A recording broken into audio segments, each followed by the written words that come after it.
knowing all that we know, all that we've seen, how can we productively move forward? So what? Now what? Welcome to The Shift, where we search for ways to do better by thinking better. Whether you're going through a major life change, looking to deepen your understanding of yourself, or hoping to improve your relationships with others, The Shift is here for you. We're your hosts, Isla and Yashar, an endlessly curious sister and brother team. As certified brain-based executive coaches with backgrounds in medicine and management, we combine the neurosciences, performance psychology, strategic planning methodology, and mindfulness techniques to empower your transformation from the inside out. Join us in conversation as we explore better ways to show up for ourselves and each other. Hi, friends. Welcome back to The Shift. Today's topic is a phrase we use often. It actually used to be on the back of our business cards back in the day when we gave out business cards. And our one-liner, which is, so what, now what? Now, I know it might sound a little aggressive, a little provocative, but that was kind of the point because it was our go-to tool to get us unstuck, to ignite that mind shift that we're talking about. We would say, so what, now what? And it was kind of a marker for our mind to get out of the mud, maybe out of the spiral of blame and fault and problems, and look towards a solution. I literally used it at a board meeting the other day. It was going on an hours of conversation about the same thing round and round. And I just said, so what, now what? And I personally think it's a magnificent tool. What do you think, Yash? I feel sorry for everyone at that board meeting. No, I'm only half joking. The reason I say I feel sorry for the people at the board meeting is because I remember almost a decade ago now when you first introduced this line to me, I thought it was overly aggressive. I thought there was no room for empathy. I thought there was no room for understanding what the other individual's going through. And it's just like, well, suck it up, buttercup, and let's figure out how to fix the problem that you happen to be in. I've evolved quite a bit in those, 10 years of working with you and obviously understanding this line. And I love this line now. I think this line does exactly what it's meant to do, maybe with a little bit of coaching, a little bit of context around it. But that's what makes this episode particularly exciting, is because I think when people understand what so what now what stands for, they can use it in their own day-to-day challenges and come up with the solution that best suits them in that moment. Absolutely. I understand at first glance, it will seem a certain way because we're probably focused on the so what part. But in no way, no way, no way, everyone hear me now, in no way does the so what mean that it's meant to bypass any healing, any wrongdoing, any pain or harm. You know us. If you've worked with us, we don't kind of skip the hard stuff, right? We go deep. We really work on integration. So we're not bypassing that part. What we're actually trying to do is acknowledge it, but also give our brain the gift of possibility, give our brain the opportunity to choose the next right step in an Elsa way. We're trying to give our brain the opportunity to let it go, but more importantly, to ask the vital question, which is now what? Knowing all that we know, all that we've seen, how can we productively move forward? So what? Now what? Yeah, and it's that letting go of focus on the thing that doesn't serve us to Yes. then move into a focal point of solution and what does serve us. And the reason why that's so powerful is because the brain is already wired for negativity bias anyways. It is always going to see the challenge or the negative or the harm prior to moving towards the solution or the pleasure. In very scientific speak, they would say it's the primary organizing principle of the brain to be able to see, am I safe first? Then I can move on to whatever else may be pleasurable or less threatening. But I'm always going to be, or our brains are always going to be looking at the problem. So it almost becomes fixated on the problem if we don't encourage it to look outside of that problem.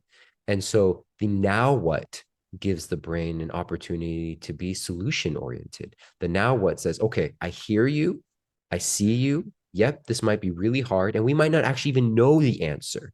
But what is the next right step? What is the thing we can do at this moment to move us at 1 degree in the direction that, we're hoping to move in? And it gives the brain a clear signal. It gives our brain a clear example once we come up with that one-step solution of what step to take. Mhm. And that is incredibly powerful and critical, as I said, because we move away from the fixation on the problem, the negativity bias, and help ourselves move towards something that is going to feel more empowering in that moment. Absolutely. The concept is like tell your brain what to do. So that doesn't even necessarily mean an answer. It might be tell your brain or your body to take a break. It's really, again, I think the step can look like what healing would look like. The step can look like what acknowledgement look like, what amends would look like, what self-care would look like. So it's not necessarily you have to be answer ready and like knowing the answer. It's actually like knowing, again, all that we know, what is the next right step? And that might be taking a step back, leaving a situation, not engaging any further, right? But we're really focused on directing our brain towards something, as you said, that will serve us, that will serve the outcome that we're actually striving for, that is serving our highest self. It's in alignment with our integrity and values, all of these things. But what it's trying to do, first and foremost, is get us out of this mud. Again, in a lot of conflict situations, you see that we end up in this like spiral of blame and fault. And all it does is keep reinforcing these loops, these like self-fulfilling prophecies of like, you're wrong, I'm right, good and bad. And, we like to get unstuck from that right away, because what we want to do again is think about, okay, in this fragmented system, in these problems that we see, what is the next right thing to do to hopefully leave this situation better than when we came in? And in most 99.9% of the cases, I don't know because I don't know everything, obviously. So I'm going to leave room for error. Most likely, it's going to be trying to change the narrative a little bit. And so that's kind of what the mind shift is trying to do. Like, most likely, what we've been doing in the past isn't serving us on some end because that's why we're looping. So, what will help us come out of that loop and with respect? So, what? But with power and authority, now what is like, okay, I'm going to take my power back in this situation. I'm going to choose my integrity. I'm going to choose my healing. I'm going to choose my highest self, my best leader, whatever is the word that you use, that version of you that makes you most proud. And now what would they do? And let's do Yeah. that. Yeah. And you brought up conflict situations and the now what we address in episode 4 when we talk about how conflict can actually be helping you and how can you work through conflict. And we gave a lot of tools there. But I want to address it in a different way in this episode and simply say, I really appreciated when you said the now what can be taking a step back. The now what can be putting a pause or a pin in that conversation. And even if it's a conversation with yourself, the now what could be a stop, drop, and meditate, stop, drop, and breathe, and a recalibrating of the nervous system. We know through the mind body science that you're not going to be able to think clearly if you're in a completely stressed out, overdrive of the nervous system state, anyways.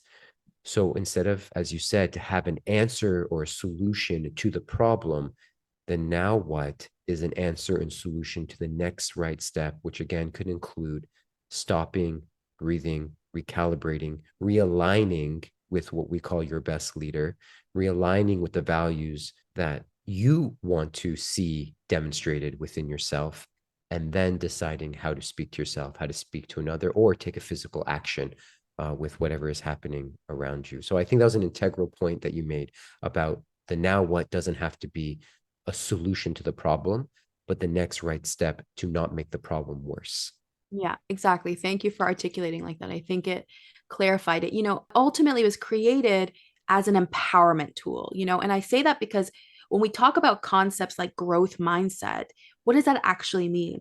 It means providing our brain the space to choose opportunity and possibility, right? And this tool, the so what now what, ignites our favorite things, which are self awareness and personal accountability. We always go back to it because, again, they're the foundational pillars of all growth. And we go back there because it allows us to see ourselves, understand ourselves, and take accountability for that devotional act of choosing our integrity. And so again, we're offering it possibility. You don't need to be stuck here. We're offering it opportunity. You can also do this. We're offering it hope. These are what it could look like in the future. This is growth mindset in action, in activity, where it's like what you see in front of you and where you are right now doesn't have to be the only story. So what is it that we can do, whether it is healing, making an amends, or remedying the situation, or choosing a whole nother way out, another whole possibility that you maybe not have been able to see if you didn't do that cognitive reframe of so what, now what, and allow that mind shift to happen. You brought up hope, and it reminded me that we were talking about this concept with a group of leaders we were working with not too long ago. And I brought up the point that within the equation of hope, there's this concept of agency where we have to be in charge of ourselves and to have a belief that we have an ability to do something about whatever is going on. And so I think it's really important that you brought that up again, and how this one simple so what, now what is reinstilling agency. The hope is that it's reinstilling agency in the individual, and to have possibility, to have opportunity, to have hope, to make amends, to remedy any situation. If there's no agency in it, there's no hope that that will be sustainable. And I think more dangerous than that, there's no opportunity for each individual to feel like they are contributing in a positive manner to what's happening. So then you start to outsource your power more.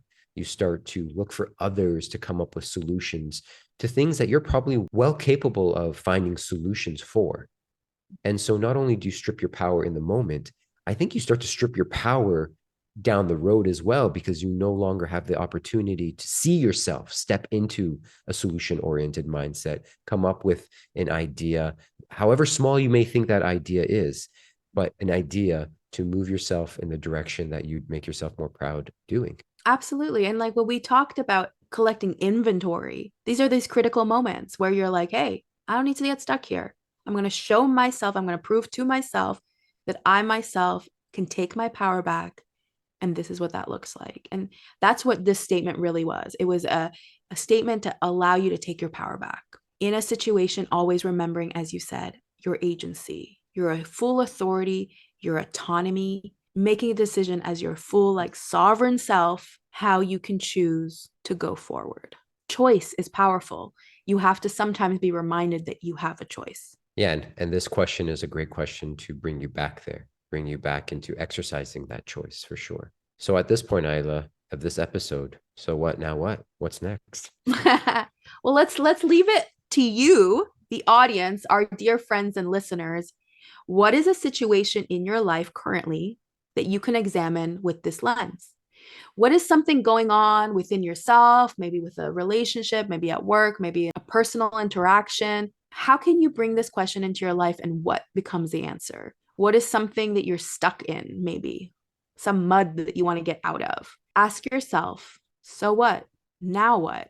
What is your next right step? Thank you for listening, friends.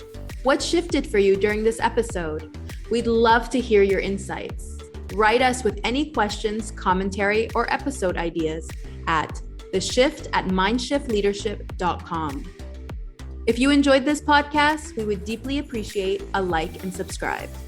The Shift is brought to you by MindShift Leadership, a heart-centered, evidence-based, mindset-powered leadership company, empowering you with the training to prioritize mental health, inclusion, and performance optimization.